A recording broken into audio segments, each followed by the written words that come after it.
அமிர்தேஸ்வரியை நமக. ஓம் நம சிவாய.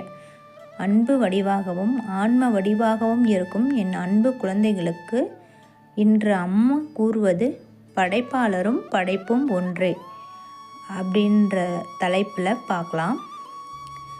கடலுக்கும் அதன் அலைகளுக்கும் எந்த வித்தியாசமும் இல்லாதது போல படைப்பாளருக்கும் படைப்புக்கும் எந்த வித்தியாசமும் இல்லை. இதனுடைய ஆழமான அர்த்தம் என்னன்னு பார்க்கலாம். கடல் அப்படின்னா அதனோட அலைகள் அப்படின்னா கடல். அலை தனியாக உருவாகிறது இல்லை, அது கடலுடைய ஒரு வெளிப்பாடு மட்டும்தான். அதுபோல் படைப்பாளன் அப்படின்னு சொல்கிற இறைவன் உலகத்தை தனியாக உருவாக்கிட்டு வெளியே நின்றவர் கிடையாது. இந்த உலகம், உயிர்கள், இயற்கை, மனிதர்கள் எல்லாமே அவனுடைய வெளிப்பாடுகள். படைப்பு அப்படின்றது படைப்பாளன்கிட்ட இருந்து பிரிஞ்சு நிற்கிற பொருள் அல்ல, அது அவனுடைய சக்தி, அவனுடைய வடிவம், அவனுடைய வெளிப்பாடு.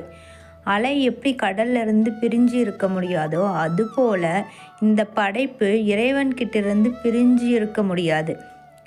இதன் மூலமாக இறைவன் எங்கே இருக்கார் அப்படின்ற கேள்விக்கான பதில் கிடைச்சிருச்சு. அவர் எங்கேயோ வானத்தில் இல்லை, இந்த உலகத்தில் ஒவ்வொரு துகள்லையும் ஒவ்வொரு உயிரினும் உள்ளத்துலேயும் இருக்கிறாரு. நம்ம தனிமையானவன் அப்படின்னு நினைக்கிறது தான் மாயை. உண்மையில் நாம் கடல்ல இருந்து பிரிஞ்ச அலை கிடையாது. கடலே அலையாக எப்படி வெளிப்படுதோ அதுபோல் இறைவனுடைய துகள். இந்த உணர்வை அடைஞ்சோம் அப்படின்னா பயம் குறையும், அகந்தை குறையும், மற்ற உயிர்கள் மீது அன்பு, கருணை பெருகும். ஏன் அப்படின்னா மற்றவங்கள நாம் வேறு அப்படின்னு பார்க்காம நாமே அவங்கள வேறு வடிவத்தில் பார்க்கணும். வேறு வடிவம் அப்படின்னா நம்மவர்கள் அப்படின்ற உணர்வில் நம்ம பார்க்க ஆரம்பிப்போம். இது ஆன்மீகத்தோட உயர்ந்த நிலை. இருமையில்லாத உணர்வு அத்வைதம் அப்படின்னு சொல்லப்படுது. வாழ்க வளமுடன். ஆத்ம கோடி இறை நன்றிகள்.